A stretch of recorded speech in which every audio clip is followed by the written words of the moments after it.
한 발 더 들어가는 고품격 시사대담 뉴스 인사 프라임 시작하겠습니다. 매주 목요일 코너 해문 양희삼의 종횡무진입니다. 두 분 나오셨습니다. 양희삼 목사님, 해문 스님. 안녕하십니까? 네, 안녕하십니까? 네.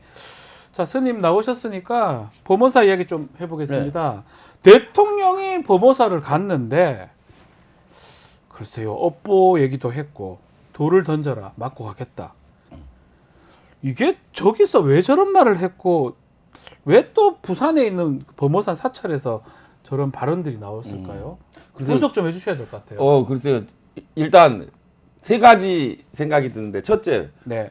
왜 부산에 가셨는가, 범어사에 부산의 가셨는가. 범어사. 그리고 제가 네. 보니까 범어사를 찾으신 건 아니고 부산에 있는 세계 자원봉사대회 가셨다가 네. 그 몇 가지 초량시장인가 하고 범어사를 찾는 그런 일정을 소화하셨는데 이제 범어사에 갔던 게 주로 언론에 보도된 것으로 보이고, 두 번째는 왜 범어사에 갔는가. 근데 많은 것 중에 그러니까요. 근데 왜 절에 갔다고 사람들 생각하고 또 무구무해라는 그 족자를 선물하기도 하고 뭐 그 받으면서 돌 던져서 맞고 가겠다라고 하셨는데, 저는 범어사 찾은 이유를 저 나름대로 분석하려면 종교적인 이유도 있지만 대통령이 범어사를 찾을 때 여러 가지 역사적 배경 고려하지 않을 수밖에 없는데요. 역사적 배경도 범어사의 역사적 배경이 다른들은 잘 모르는 소수만 알고 있는 엄청난 역사적 배경이 우리 대통령이 알고 갔을까요? 알고 갔을 겁니다 아마. 그래요? 왜냐면 저 범어사는요 53년도에 벤플리트 미 8군 사령관과 이승만 대통령이 직접 방문한 적이 있어요. 그래서 기사에도 이승만 대통령에 이어서 현직 대통령으로 두 번째 갔다고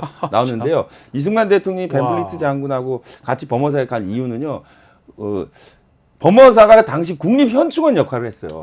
6.25 대 때 유엔군 전몰자 위령제도 지내고 유해를 보관하기도 하고, 또 벤플리트 장군의 아들이 그 6.25 전쟁 당시에 사망했는데요. 벤플리트 장군의 그 위령제, 소위 천도제 범어사에 지내고 벤플리트 장군도 그때 참석했기 때문에 그런 한미 동맹, 한미 군사 동맹에 있어서 또 6.25 당시에 호국, 국립현충원의 역할을 범어사 했기 때문에 저곳에 가셔서 윤석열 대통령이 아주 강경한 발언을 하셨는데, 저 의미가 돌 던져도 맞고 가겠다.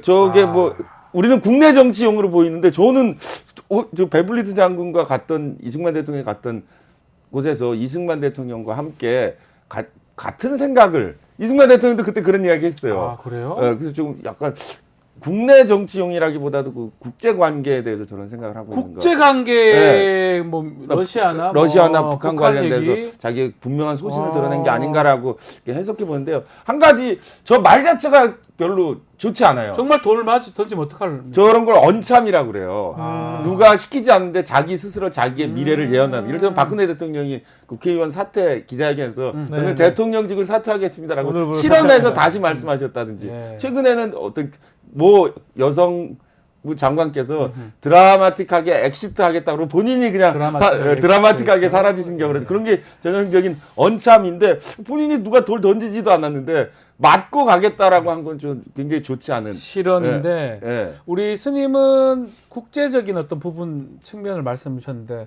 일반 해석은 지금 국내적인 김건희 여사 부분 등등으로 해석을 하는 경우가 많거든요. 이제 저는 이제 스님의 과잉 해석이 아닌가.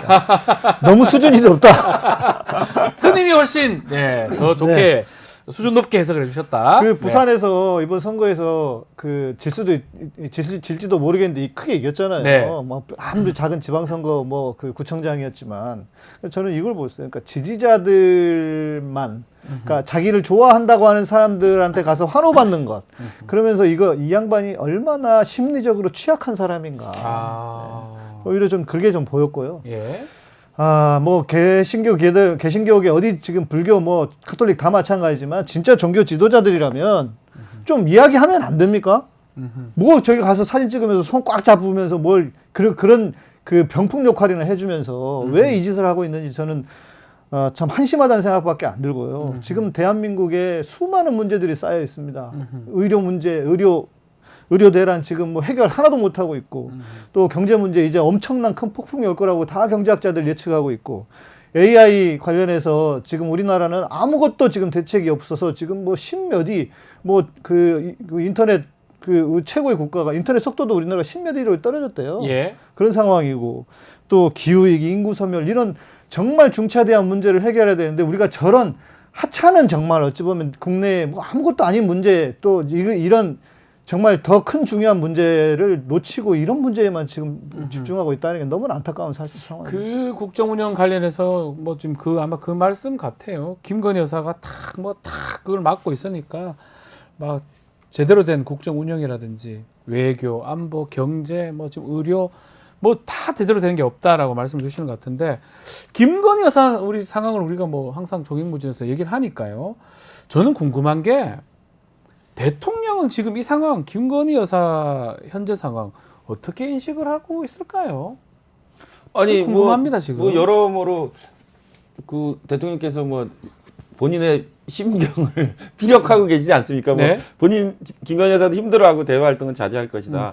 본인이 스스로 지킴이의 역할과 정권의 본인 대통령과 함께 가는 사람으로 인식한다는 것을 여러 차례에 걸쳐서 말씀하셨기 때문에 예. 저 기조는 변하지 않을 것입니다. 아, 근데 사실 윤석열 대통령을 이렇게 잘 보면 윤석열 대통령은 이렇게 굉장히 개성적인 캐릭터가 아니에요.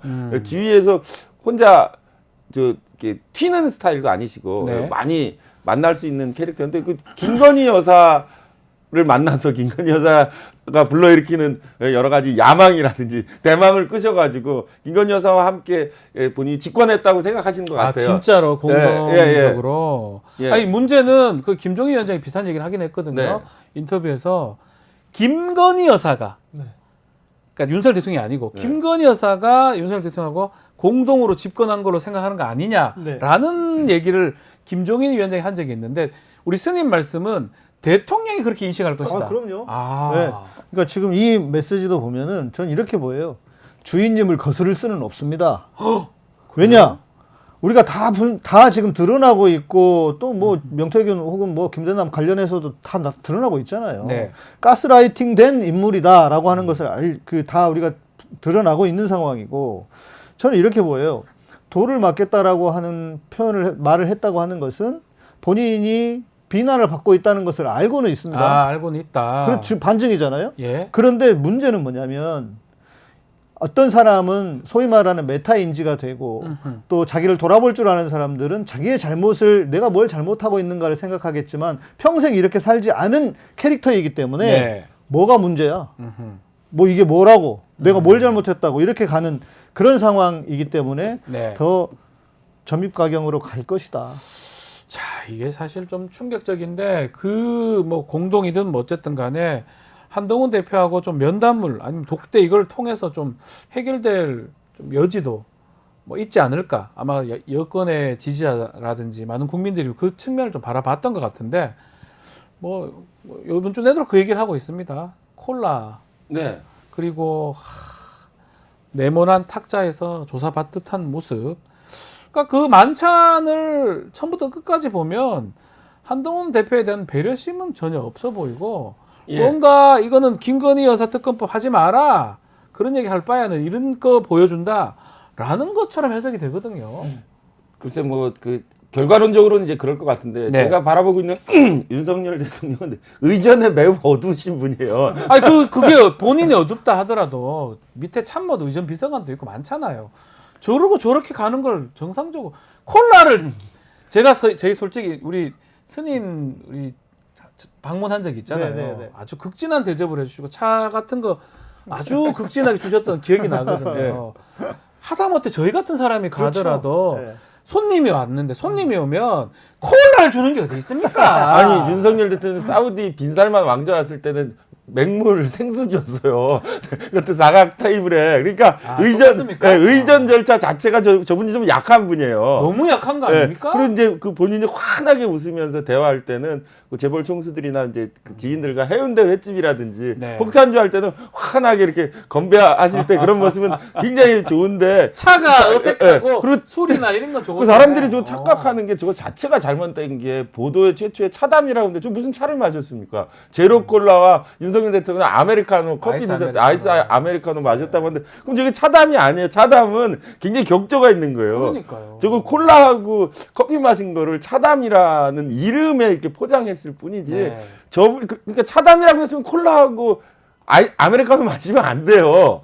예. 따뜻한 거를 이렇게 대접해야지. 사과도 있고 그 차 짠 같은 것도 사실 그 다 있을 거 아니에요. 그리고 이게 다 메시지가 아닙니까? 그래, 제가 그렇죠. 잘 몰라서 그럽니까? 아니 그리고 한 가지 더 하면 저 콜라하고 아메리카노 다 미국인데 왜 대통령실에서 저 미국 그거 합니까? 또 제가 하나 진짜 열받은 건 이 사람들이 네. 저 잔디밭에서 걷고 차 마신 맞아요, 맞아요. 장소 이름이 대통령실 파인 글라스라는 거예요. 그 파인 파인. 글라스가 뭡니까 도대체? 파인이 영어 아닙니까? 그 파인이 둘 다 영어죠. 둘 다 이거 글라스는 아마 뭐 무슨 그 건배할 때 맥주 폭탄주할 그 글라스입니까? 잔디 글라스입니까? 여기 아니 파인 대통령실이라는 글라스. 그 대한민국 권부의 중심인데 저기에 파인 글라스가 뭡니까? 청와대는 하다못해 상춘제라든지 네, 이름. 여기 뭐 이렇게 이름이 있어도 무슨 뜻인지 아는데 파인 글라스가 도대체 무슨 뜻입니까? 아니 얼마 전에 한글날인데 대한민국 권력의 상징인 대통령이 파인 글라스에서 제로 콜라와 아메리카노를 마시면 거기에 도대체 우리말은 어디 그러니까 있습니까? 어디 나라는 저기서 그러니까. 무슨 이야기를 합니까?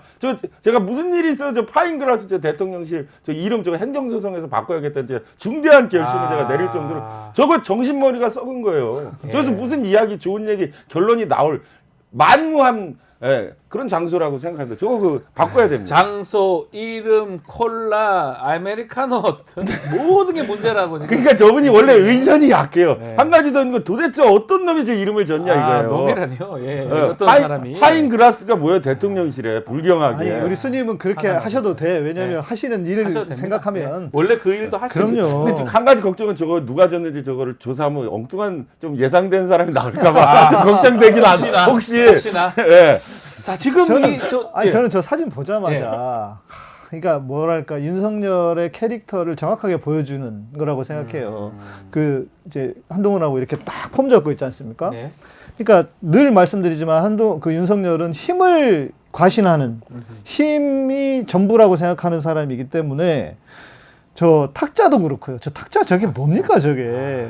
저거 일반 카페 같은데 그냥 카페에도 요즘 저런 탁자 잘 안 쓰거든요. 그렇죠. 그리고 또 그 태도며 의도적으로 저는 저런 사진을 내보냈다고 생각해요. 그 네. 뭐냐면 야 너는 이거밖에 안 되는 인간이야. 너는 내 밑에 있는 저 포즈는 이게 지금 완전 취조 늘 다 얘기하시던 취조하는 사진처럼 보이고 네. 너는 이거밖에 안 되는 인간인데 어디 와서 지금 또이 수구려 꿇어 이런 어떤 메시지를 보여주고 싶어 하는데 그러나 저게 과연 득이 될까 본인에게. 그러니까 이 전도 그렇고 이 이후도 문제예요. 전에는 무슨 외교 그거 있다고 해가지고 한동훈 대표를 24분간 세워두기도 했었고요.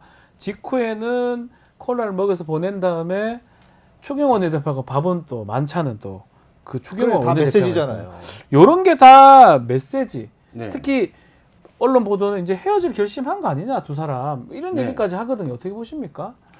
그래서 윤석열 대통령은 그 뚝심이 있어서 본인이 생각한 바를 밀어붙이고 뭐 헤어지려면 그래 그 끝장을 봐 이럴 수 있지만 한동훈 대표는 합리적인 의사결정을 중요시하기 때문에 네. 본인과 윤석열 대통령이 그 운명 공동체라는 사실은 본인이 명확하게 인지하고 계신 것 같아요. 아. 그러니까 어떻게 해서든지 빵꾸 난 배를 수선해 가지고 당분간 이 배를 운항해야 된다라는 생각에는 아마 변함은 없을 거기 때문에 한동훈 대표는 상당 네. 기간 상당 기간 저 파열음을 내면서 그 운행될 거로 생각합니다. 한동훈 대표. 예. 아니 저도 좀 그렇게 읽혔는데요. 그러니까 대통령실 입장에서는 네가 해봤자지 뭐 그런 어떤 느낌으로 계속 밀어붙이는 거라고 보이고요. 네. 한동훈 대표는 좀 제발 그렇게 했으면 좋겠다. 아. 좀 그 대표까지 돼가지고 뭐 또 다음 차기 주자 뭐 이런 얘기 나오는데 뭘 하나 보여줘야지. 아하. 뭡니까 이게? 그래서 그게 그 우리 지금 보도에 따르면 이재명 대표, 민주당 대표죠. 한동훈 대표가 회담의 가능성이 있다. 또 이 면담 전에 이재명 대표하고 회담하겠다는 또 공개를 해버렸어요. 한동훈 대표가. 글쎄요. 이게 어떤 의미인지 빨리 회담한다면 다음 주에 할 수도 있을 것 같은데 특히 특검법이 딱 걸려 있잖아요. 네. 요런 얘기도 지금 나올 것 같기도 하고요. 어떤 선택을 할까요? 아니 그 한동훈 이재명 회담에서 많은 이야기가 나올 수 있겠죠. 그래서 네. 아주 소위 전향적인 아. 결론을 낼 수도 있지만 실행하지 않을 겁니다. 왜냐하면 본인이 써 있는 그 기반 자체가 다르기 때문에 양쪽 다 어느 한쪽의 의견을 대폭적으로 수용하는 순간 본인이 디디고 있는 기반에 문제가 생길 수 있기 때문에 전향적인 합의는 도출할 수 있지만 아마 실행 단계에서 서로 파국에 이를 거라고 생각합니다. 저도 네. 예. 저도 과연 할 수 있을까? 그러니까 지금 본인이 계속 언론 플레이를 하고 있지 않습니까? 네. 그런데 소위 지금 세간에서는 간동훈이라고 그래요. 아, 무슨 말입니까? 간만 보고 있다고. 아하. 예. 그러니까 그것처럼 지금 언론 플레이하고 하지만 과연 저걸 실행할 수 있을까는 저는 뭐 만났다 이까지는 할 수 있겠지만 네. 정말 전격적인 결정을 하는 거는 저는 쉽지 않을 거다. 간만 보고 있다 이렇게 말씀 주셨는데 제발 좀 해라. 저는 예. 그렇게 얘기하고 싶어요. 자, 이제 지금 남아 있는 거는 사실은 야당 입장에서는 결국 장외투쟁을 좀 하겠다고 하고 그 한동훈 대표 쪽에서는 이재명 대표 선거만 기다리고 있는 것 같아요. 뭐 지금 얘기에 따르면 대표 선거 1심 선거 전에 우리 김건희 여사 문제 해결하자 이런 얘기. 그리고 야권의 장외투쟁, 여권의 이재명 리스크 띄우는 움직임 어떻게 해석하고 있습니까? 한동훈 대표 입장에서는 둘 다 시간의 문제이고 버틸수록 좋아지는 것이죠. 앞으로 또 거기다 이제 내년도 예산도 심의해야 되는데 이제 국회의 도움이 절대적으로 대통령실에서도 필요한 그런 시기가 왔기 때문에 그러니까 대통령실도 한동훈 대표의 조력이 필요한 게 있고 네. 민주당에서도 한동훈 대표와의 대화를 통해서 조력이 필요한 부분이 있다면 한동훈 대표 입장에서는 시간이 한두 달 남았는데 금년도 한두 달 네. 동안 본인에게 유리한 국면이 펼쳐질 것이라는 걸 예측할 수 있기 때문에 지금 당장 결정하지 않고 조금씩 보류하면서 점점 유리한 고지를 자기가 선점해 나가겠죠. 그 장외투쟁도 마찬가지일 거라고 봅니다. 네. 한동훈 대표 입장에서는 민주당의 장외투쟁이 아무리 격렬해져도 외면적으로 유연하게 대처하고 있다 보면 본인의 타임이 올 거라고 생각하기 때문에 그런 식으로 대처할 거라고 예상하고 있습니다. 애기 장애투쟁이라고 하긴 좀 그런데 일단은 10월 27일 날 한국 기독교인들 대규모 집회가 지금 열립니다. 광화문에서. 이게 찬반 여론이 좀 팽팽한데 네. 막 이거는 좀 보수 진영의 집회 같기도 하고요. 뭐 우리 네, 목회자시잖아요. 어떻게 네, 네. 보십니까? 이 집회 그 전에 이제 앞에 얘기를 상황? 좀 하면 예, 같이 말씀 좀 주십시오. 그 이재명 대표 재판 관련해서 뭐 네. 제가 어디서 들은 이야기인데 네. 이상민 행안부 장관이 진짜 그만뒀어야 될 사람이 지금 뭐 판사 출신이어서 네. 뭐 판사들을 만나고 다닌다. 음. 그래서 어떻게든 이재명 대표를 지금 일주일에 재판을 4번, 5번 받고 있지 않습니까? 네. 근데 어떻게든 그냥 해결하겠다. 음흠. 잡아 넣겠다. 뭐 이렇게 하는 것 같아요. 아니면은 뭐 선거에 못 나오게 하건 다음 선거에 그렇게 하는 상황인 것 같은데 그래서 뭐 그거를 기다리고 있고 내부로 외부로 뭐 다 그렇게 기다리고 있는 상황인 것 같은데 저는 판사들이 제대로 된 판결을 하기를 바랄 뿐이고 기독교계는 이게 뭐 저는 이제 내부에 있는 사람이기 때문에 네. 제가 지금 말씀을 좀 드리고 싶어서 제가 좀 이 이야기를 꺼냈는데요. 예. 지금 이제 보통 그렇지 않습니까? 적을 만들어서 내부를 결속시키는 그런 일들을 어디든 합니다. 그런데 네. 지금 개신교계가 지금 그거를 몇 해 동안 계속 하고 있고 그 중에 네. 하나가 동성애, 이슬람 뭐 이랬단 말이에요. 맞습니다. 그래서 지금 반대하는 게 뭐냐면 명목상으로는 그겁니다. 동성애 반대, 차별금지법 반대 이거거든요. 그 지금 그런데 이게 재밌는 거는 네. 코미디 있는 게 23대에서 법안 자체를 발의가 안 돼 있어요. 그리고 22대에서 법안을 발의한 사람이 민주당도 아니고 정의당 장혜영 의원이었는데 그때 당시 교회가 제기하는 모든 이슈들이 있었어요. 네. 그래서 저도 제가 방송을 하는 사람이기 때문에 저희 채널에서 방송하기 때문에 제가 장혜영 의원실에 전화해서 물었어요. 지금 교계에서 이러이러한 이슈들이 있는데 뭐 예를 들면 동성애 반대, 동성애 잘못됐다, 죄다라는 설교를 하면 잡혀간다. 막 이런 이야기들 어떻게 되냐 그랬더니 아닙니다. 다 아니에요. 차별금지법에 그런 게 있냐 네. 질문했다는 거죠. 다 아니에요. 예. 그러니까 교계가 지금 가짜 뉴스를 퍼뜨리면서 있지도 않은 법안과 반대를 하는 이 바보 같은 엉뚱한 짓을 하고 있는데 네. 이거죠. 그래서 수많은 사람들이 이런 문제를 제기합니다. 과연 국가적인 참사 때 교회가 이렇게 했느냐? 니들이 세월호 때 해봤느냐? 이태원 때 해봤느냐? 이태원 때 해봤냐? 국가가 비극적인 일이 일어났을 때 이런 거 했느냐 도대체? 이런 차원에서 저는 교계가 지금 뭐 저희 내부에서 저를 비롯한 개혁적인 목사들은 이제 한국 교회는 끝났다. 아, 그 정도로요? 네, 관짝에다 지금 못 박았다. 이미 전부터 그랬는데 이직까지 하고 있으면 아하. 밖에서 뭐라고 하겠습니까? 신앙이 없는 사람들이. 예. 근데 이게 이 일의 이 시작이 어떻게 되는 거냐면 실은 어떤 대형교회 한 목사에게서부터 시작이 된 거예요. 개신교회는 여러 가지 진영들이 많습니다. 뭐 진보 네. 진영, 보수 진영이 있는데 보수 진영 안에서도 역사적으로 보면 너무 어떤 교회 내 문제만 우리가 이야기했다는 걸 반성하면서 나온 게 뭐였냐면 로잔 대회라고 하는 사회를 향한 어떤 메시지, 사회에 대한 우리가 신앙인으로서 그걸 해야 된다라고 하는 게 로잔 대회인데 이게 최근에 올해 한국에서 열렸습니다. 예. 그런데 본인이 뭔가를 여기서 큰 역할을 해보려고 아하. 강남의 대형교회, 서초동에 있는 대형교회 목사가 해보려고 했는데 이 양반이 문제가 많은 사람이야. 학위 문제, 우리 김건희 씨하고 비슷해. 학위 문제 뭐 이런 문제 알것 같아요. 있어가지고. 지금 말씀 들어보면. 네. 그래가지고 네. 그 로잔 대회에서 안 된다 했어요. 우리가 그 조건이 뭐였냐면 우리가 돈도 되고 장소도 우리가 다 대주겠다 했는데 그게 밀려나니까 이제 자기가 뭔가 세를 과시해 보이고 싶어가지고 만든 게 이거예요. 이거다. 그러니까 한 목사에 의해서 그거로 이게 지금 연합 예배 이렇게 한다는 게 또 네. 보수 어떤 진영의 또 그 모습으로 보일 수도 있으니까 그게 그러면서 목사님 이게 모습 과연 잘못됐다. 이거죠. 그러면 그들이 바라는 그 보여주는 목적은 뭐겠느냐?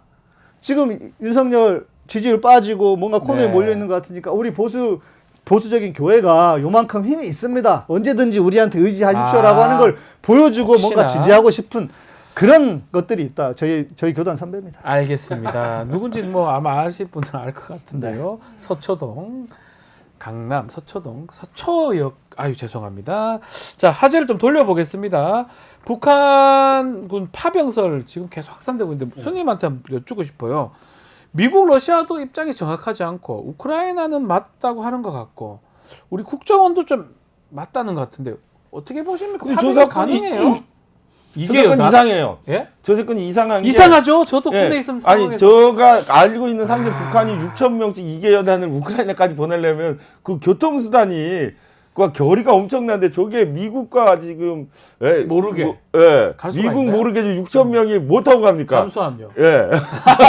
농담이에요. 아니 그 이해가 안 가요. 그리고 농담이에요. 저게 만약에 사실이라면 국정원이 할 일이 아니에요. 저거 국방부가 해야지.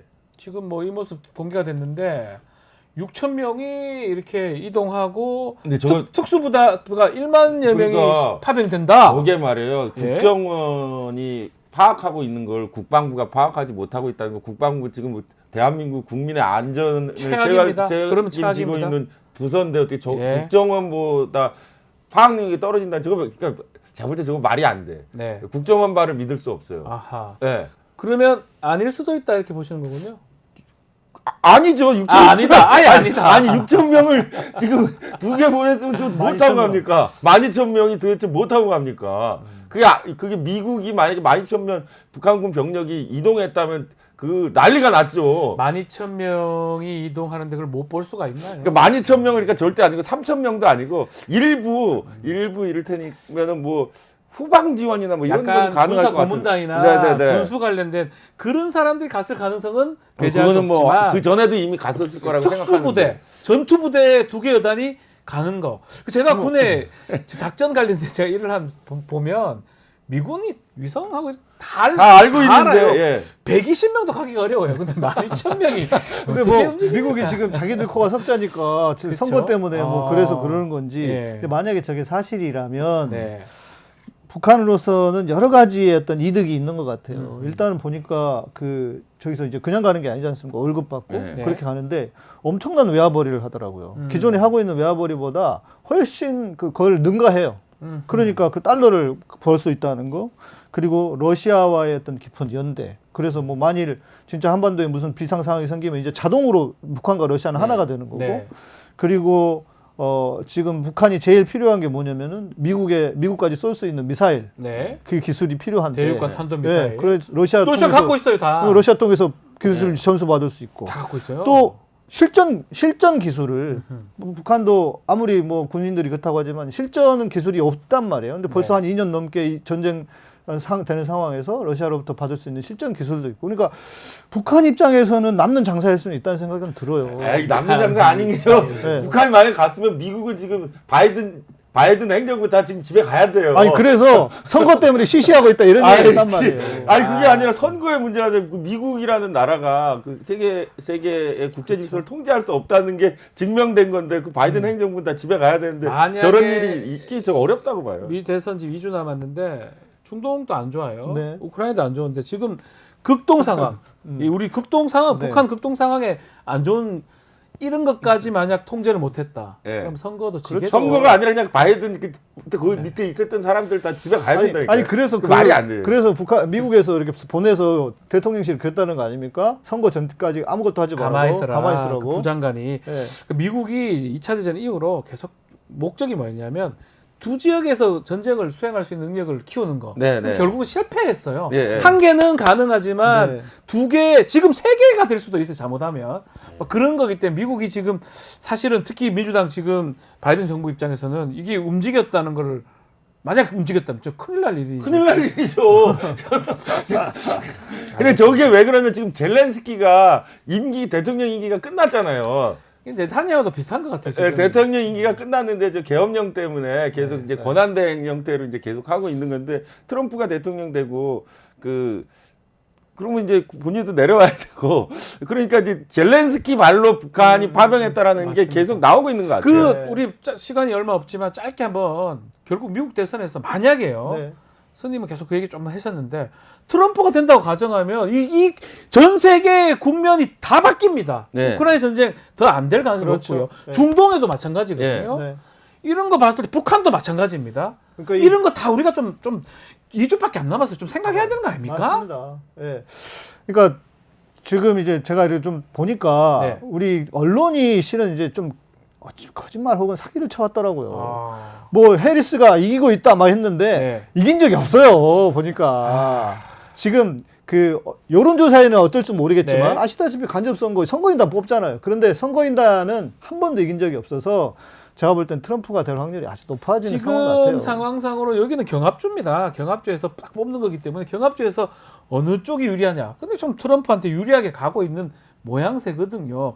그리고 여론조사에서 해리스가 많이 격차를 벌렸다고 하는데 지금은 좁혔다라는 어떤 보도도 많고요. 트럼프가 되면 모든 게 바뀔 것 같은데요. 모든 게 바뀌어, 모든 게. 트럼프의 정말 모든 게. 공약은 아니지만 뭐 트위터로 여러 번 얘기했는데 자기가 미국 대통령 되면 네. 김정은 위원장 보고 뉴욕 양키스 구장에서 내년도에 야구 보자고 트위터에 날렸는데 지금 김정은 위원장이 지금 워싱턴에 갈지도 몰라요. 트럼프 맞습니다. 대통령 되면 워싱턴 내년 봄에. DC에 가가지고. 근데 야. 북한이 2주 남기고 우크라이나에 12,000명 병력을 보내고 남쪽을 향해서 포격을 하겠어요? 그러니까요. 예? 그러니까요. 몇 달 뒤에 뉴욕 양키스 구장에서 트럼프가 야구를 보자고 하는데 김정은은 트럼프 만난 적도 있고 상당히 호의적일 것 같은 거거든요. 이거 예. 아니, 선거 자체가 트럼프가 네. 되길 바라지 네. 않겠습니까? 아니, 그러니까 트럼프가 되면 적어도 대한민국에 전쟁은 없다. 전쟁은 없지만 그러나 더 혼란스럽다. 예, 그러나 방위비 분담 뭐 난리도 아니다. 난리도 아니 아니다. 그냥 개털된다 한국은. 그리고 그것도 생각 못하고 이때껏 미국하고 외교했던 부분 완전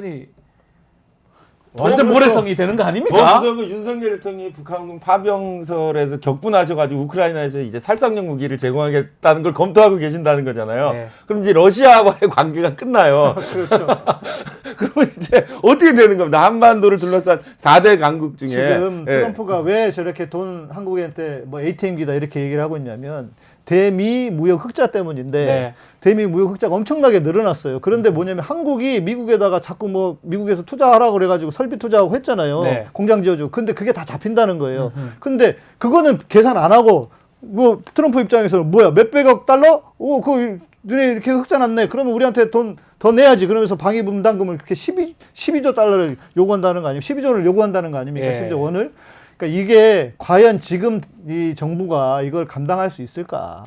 알겠습니다. 좀 마지막에 또 미국 대선으로 갔어. 정말 얼마 안 남았어요. 이제 미국 대선. 미국 대선에 따라서 전 세계도 요동치지만 우리나라가 가장 많이 더 얘기. 제가 뭐 이게- 한 말씀 더 드리고 마무리 싶은 게 말씀 주십시오. 예. 그 한반도를 둘러싼 4대 강국이 있습니다. 미중 러일이라는 네. 4대 강국인데 윤석열 대통령이 만약에 우크라이나 사건에 지원의 범주를 늘리게 되면은 트럼프 대통령이 미중 러가 대한민국과 사이가 안 좋아지게 되고 일본만 남게 됩니다. 그러면은 1907년 러인 전쟁 이후에 일본과 조선이 서로 붙어버리고 나머지 국제관계 질서가 해체되어 버린 상황으로 가기 때문에 거의 한반도는 일본 중심으로 갈 수밖에 없는 그건 더 위험한 것이기 때문에 뭐 알아서 하시겠지만 좀 우려의 말씀 알아서 좀 하실까요? 알아서 네. 못할 것 같아요. 좀 전하고 알겠습니다. 싶습니다. 예. 자, 오늘 종횡무진 여기서 마무리하겠습니다. 양희삼 목사님, 해문스님 두 분 감사합니다.